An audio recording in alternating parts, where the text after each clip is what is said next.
Hi, I'm Evilise Page, and thanks for listening to the Believe Big podcast, the show where we take a deep dive into your healing with health experts, integrative practitioners, biblical faith leaders, and cancer thrivers from around the globe.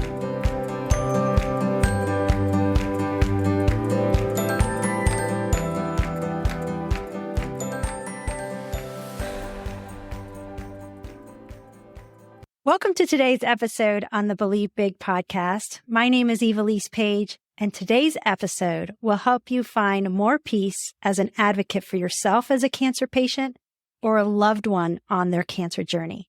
We are speaking to cancer thriver Jenny Bradley. Jenny has been thriving with cancer since her diagnosis in 2017.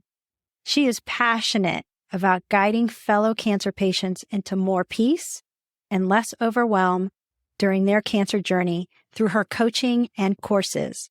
She is a certified holistic cancer coach, a certified culinary nutrition expert, and a licensed pastor who helps others confidently advocate for themselves. Jenny lives in the middle of the USA with her husband, Mike, and their cute little dog named Poppy. Welcome, Jenny, to the show. Thank you. Hopefully we won't hear any of the cute little dog Poppy. They always like to be included. That's right. That's right.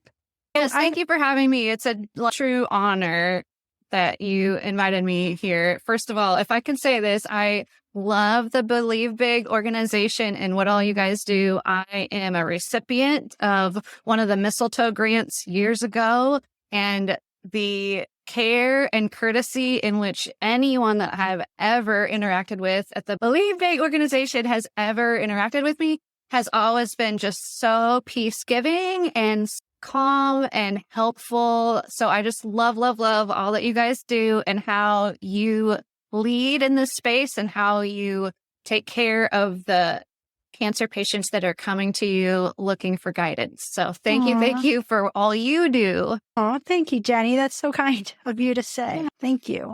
So I know you have many health tips. So can you share your favorite one with us? Yes, it is really simple. It's to just start.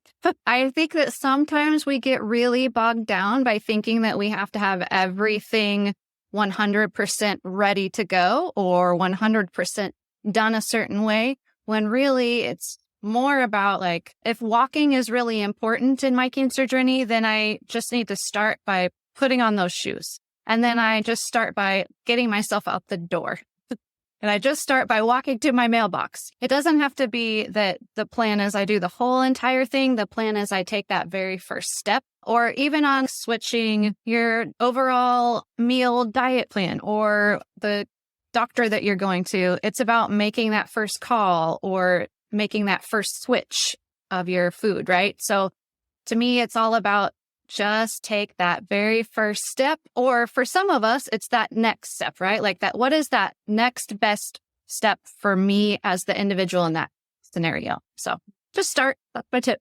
That's a great idea. Sometimes we can feel like you can be overwhelmed with so many choices that are out there. And so almost like peel things like a layer of an onion. Okay, this is what I'm going to do first, second, and don't let it paralyze you. I love that. So start. That's a great bit of advice. Yes. So you were diagnosed with breast cancer. So what type were you diagnosed with and how did you discover it? So I was actually misdiagnosed for 2 years before I was diagnosed. I had a bump on my chest, and when I would go to the doctor and be seen and palpated and whatnot, she literally said to me, "I'm not worried about this being cancer. You're young, and just let me know if something about it changes." And because it was a doctor literally in scrubs and her name embroidered on them and all the fancy things, right? Why wouldn't I have believed her at the time? Growing up, everything that I understood about that world was like, that person is the expert, right? So honestly, I just wasn't worried about it at that point. Like the doctor said, it's not a big deal. She thought it was a lipoma, which is a fatty mass. And then the second go around of all that, she said that same thing. "I'm not worried about it being cancer, but I'm going to send you to a breast specialist who can cut these out because they cut them out all the time. So you'll get a better aesthetic outcome." So because it was not like an emergent thing, There was no rush in the doctor's office coordinating the schedule of it. So it literally was like a couple more months later until I could get in. And when I went in, my husband happened to go with me because we thought that we were going to be scheduling a little mini procedure. And so we were just there together to coordinate life, and really, truly no idea that it could even really possibly be cancer. And when that particular surgeon, that is a breast specialist, took one look at my chest, like before she even touched me, when she looked at it, she said, I'm so sorry. I'm so sorry. I think this is cancer and we need to do a biopsy. So we talked through the business of it just a little bit. And at the time, I didn't have all of this integrative, complementary knowledge with me or behind me. And for me, in that moment, it was just about the task and the business of, okay, what's the next step in this moment? And through the discussion of it, I did not feel rushed or pressured by that particular doctor. But my husband and I felt like, okay, let's just go ahead and get the answer then. So I went ahead and I had a biopsy. Like literally, the doctor walked me from that exam room across the hall to a procedure room. I had a biopsy right then and there. And so I found out a couple of days before Christmas, I got a phone call. I knew from that phone call it was a carcinoma, and it was a breast carcinoma. And then they were going to have to send it out for further testing to get all of the nitty-gritty pathology details, right? And so I didn't know until New Year's that it was hormone receptor positive and HER2 negative. So it's invasive ductal carcinoma, ERPR positive, HER2 negative. And in my case, it is slow growing. And I have been dealing with it, like you mentioned, since 2017. Really, I had it for years before that. And then really, when I talked to doctors about the timeline of how big it already was, even in 2015, 2016, and 2017, we figure, and doctors agree with me on this, that I've probably had cancer over 10 years. I have been living, and I say that in all capital letters, living with cancer for probably a decade and thriving. And now there's so many things that I do to support myself in thriving. We are all individual. We all have bio-individuality, different biochemistry, and not all cancer cases are the same. I want to go back to that when your doctor said that it's not cancer and you waited. Okay, knowing what you know now, what should you have done, or what should someone do if they have a lump and their doctor says, oh, it's fatty tissue, it's a cyst? What would be the safest thing to do? In my personal opinion, I would go get some sort of non-invasive scan, like a thermography type of scan. Get a set of data if you can. And I know that there is not one 100% foolproof scan, but start getting some sort of data on board. And of course, also, whatever your version of getting a second opinion is. And for some people, that second opinion is data from a scan. There's so much referring in the conventional oncology world, so I don't know that I could have scheduled my own surgeon appointment. However, that doesn't mean that I couldn't have gone to a different either practitioner in the office I was already in or whatnot, and just get a second opinion overall. I wasn't having any pain. Like, there was nothing else about my life that I would have put two and two together and thought, oh yeah, this is what cancer looks like, sounds like, feels like. I think also so much of what people in America, at least, I think we have a picture of what cancer is supposed to look like by what we see images on TV or social media looking like when someone is really sick from treatments. I've never lost my hair. There's different things associated to what cancer is really like versus what treatment is really like.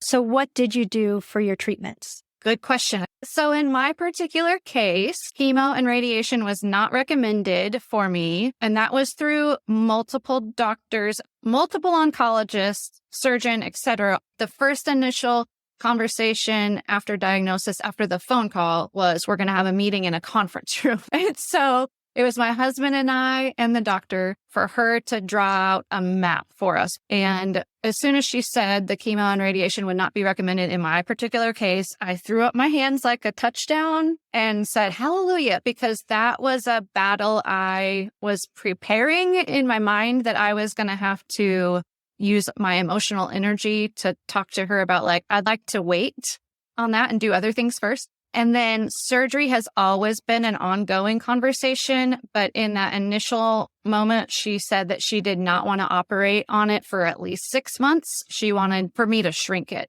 And that, by the way, is why I started my Instagram account called Shrink the Mutant, because it's shrinking the tumor. I did all kinds of complementary alternative therapies that first 6 months, and my tumor shrunk 20% without any chemo radiation surgery or typical oncology pharmaceuticals that are used in breast cancer. So I did high dose IV vitamin C, infrared saunas, coffee enemas, immediately radically shift my nutrition and did all kinds of things, intentionally dumping in all the nutrients that I could get that could fuel my body to let my body do what it needed to do to help heal the cancer. And then different off-label drugs and whatnot.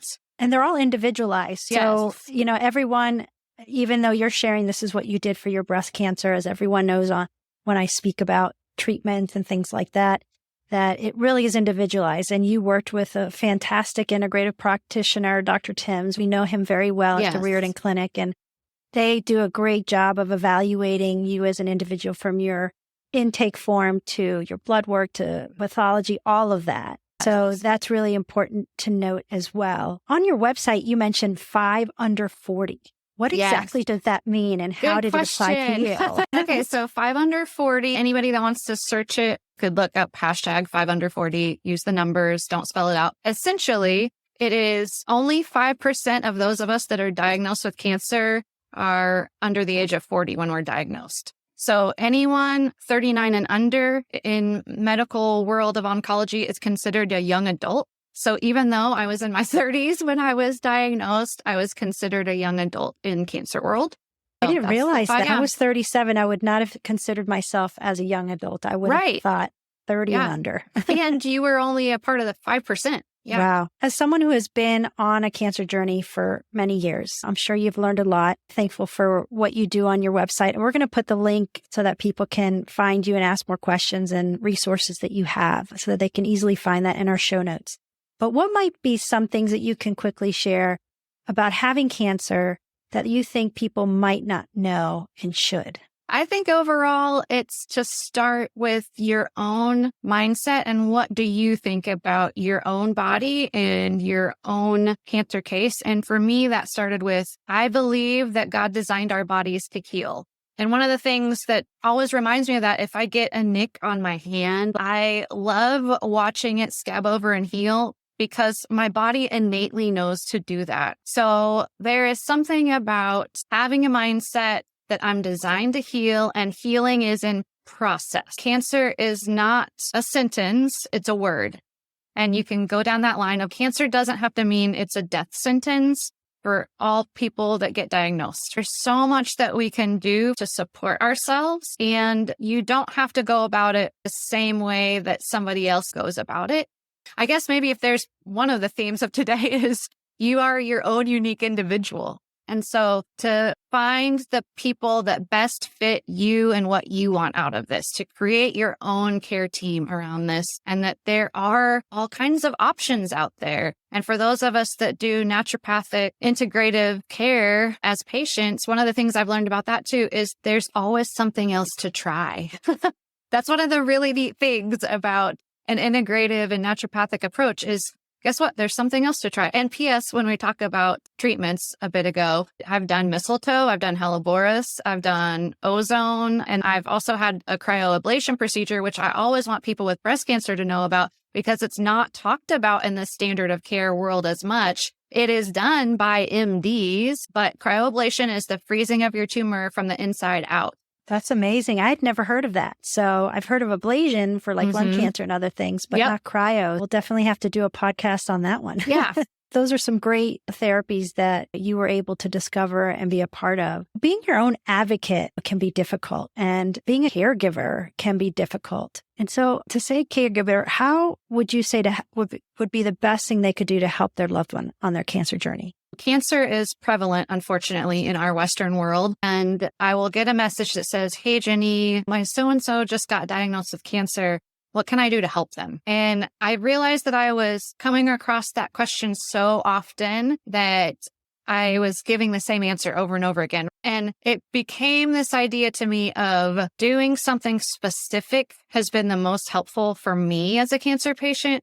I think there's this automatic knee-jerk reaction to say to the cancer patient, just let me know if I can help. Unfortunately, what that does is that puts the burden on the cancer patient. And I know it's well-intended and well-meaning. I have a little formula on my website that you can get this on, but essentially it's name a specific task that you can do for them on a specific day in a specific time frame. So an example would be, would it be helpful to you if I went and picked up your groceries on Wednesday or Thursday this week in the afternoon?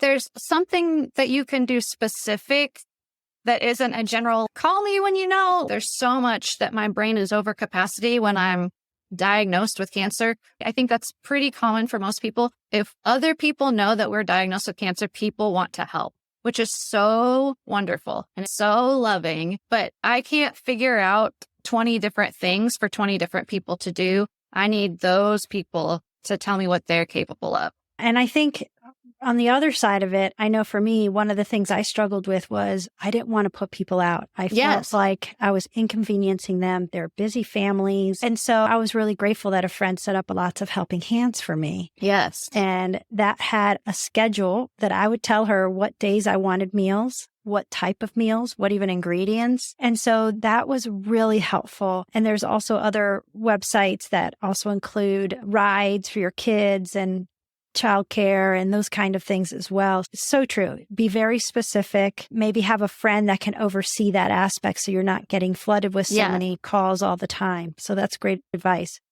And so you're a certified nutrition expert. Can you talk about some of the most important things that you learned about food and food choices in your cancer experience? Yeah, I think there's two buckets if we want to think about this. There's the bucket of what do I need to take away and what do I need to add? So one of the things to take away are things that are inflammatory. So inflammatory causing foods, drinks, ingredients. And what can you add in? You can start adding in more veggies. Eat the rainbow, we like to say. And what we mean is fill your plate as much as you can with fruits and vegetables. And then let's reduce the ultra packaged foods, the ultra processed foods. Let's get more and more of those out of your daily diet. Not everyone that is on a cancer journey is going to have the same dietary needs. And so that's another thing I think we all need to understand. Like, I feel like there's such a desire that we all just want the one answer. If we could all just follow this one plan, there's not going to be a one and only diet that every single person with cancer is going to need to follow. So to me, it's more about reducing inflammation and adding in whole food nutrients. Do you have a favorite recipe or two that you can share with us? Overall, I love using drink as a way to get in simple, quick nutrition. So I love having matcha. It's very easy to make at home. It can be a part of a morning ritual. It helps me slow down in my mornings and be present. So matcha is the whole entire green tea leaf ground up. So it's also very important to get organic and ceremonial grade. But green tea, as we know, has really great anti-cancer benefits. And I know that a lot of times people have a hard time with the very earthy flavor. So I like to add cinnamon and vanilla extract and coconut butter to mine. It becomes a nice creamy matcha latte for me. So that's one quick recipe. Around the holidays, for meals, I know that can be a really stressful time for anyone on a health journey that is really working with a medical diet. What I have learned to do for myself is if I'm not the one in charge of the meal, if I'm showing up somewhere, I end up trying to bring some things that I know that I can eat. But this year, if we're going to have turkey, we're going to have the highest quality turkey that we can and reduce any of the inflammation. So I want the highest quality turkey. To me, that means organic, no antibiotics were used on it. I believe with poultry in America, they don't actually use hormones, but that's not to say it's not in other parts of the process. Personally, for me, I'm looking for food that is no antibiotics, no added hormone, organic, absolutely as much as possible. And I think also people forget that organic means more than just not having some pesticides on it. It means a whole list of things that they can't put on it, and it cannot be a genetically modified organism. There's a lot of benefits to focusing on getting organic as much as possible. And so to switch a little bit here, you're a licensed pastor. How did that play a role in your life, or how does it play a role in your life as a cancer thriver? So I have essentially known since I was a teenager that I was called into ministry, and it's been the majority of my adult career life has been in full-time ministry, working with students and college ministry and younger. I was telling you earlier about that very first initial breast specialist. I have very vivid memories of sitting on that exam table with the paper crinkling and in my mind just thinking about various scriptures. I'm so thankful that I have committed scripture to memory because it's a way that I can rehearse God's peace in a moment without needing any other exterior tools. In that moment, I was rehearsing various scriptures, and then that kind of casts the light on what the rest of my cancer journey has looked like, in the sense of faith has played a very big role. It doesn't matter how old you are. It doesn't matter what treatment you're choosing. It doesn't matter what type of cancer you have. Having a diagnosis like cancer is hard, but having an eternal perspective brings a peace that passes understanding. So that's some of it for me. We could probably have a whole other podcast just about that topic too. That's true. I actually thought about that day, even through my cancer journey. And even now, like, I know faith definitely played a huge role in mine as well. And unless someone has really experienced that, it's really difficult to explain how just saying scripture out loud really fills your entire being with peace. And I always feel like none of us know what our expiration date is. None of us know what tomorrow holds, but we know who holds it. Yep.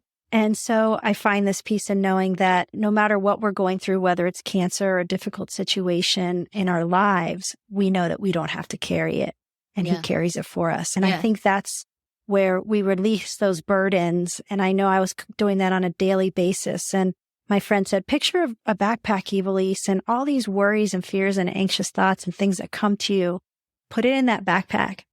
And at the end of the day, just imagine taking off that backpack and throwing it at the foot of the cross, because you're not meant to carry it. He's carrying it for you. And it just brought such relief. Or that footprint in the sand poem that said, when I saw one set of footprints, it's when you carried me. And when we are weak, He makes us strong.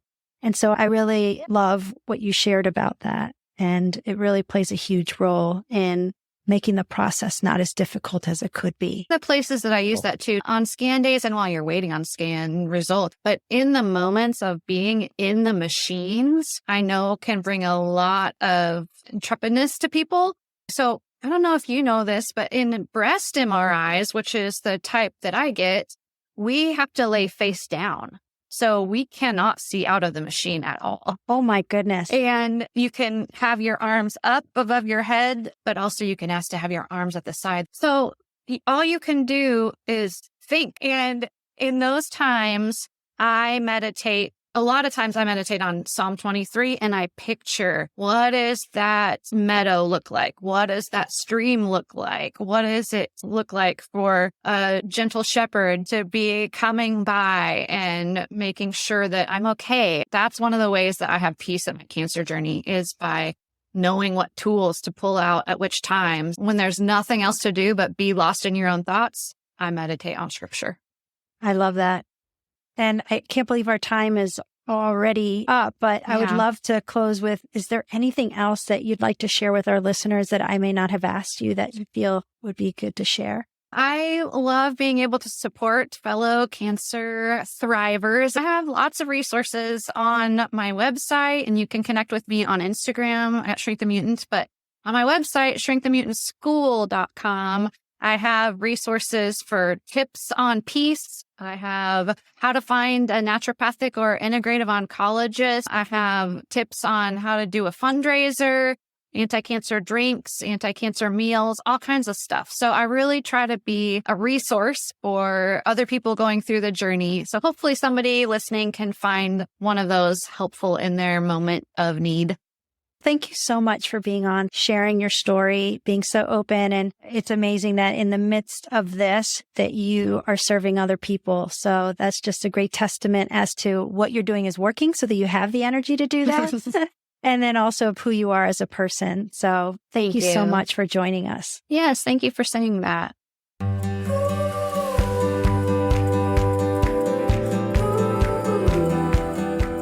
If you enjoyed this episode and you'd like to help support our podcast, please subscribe and share it with others.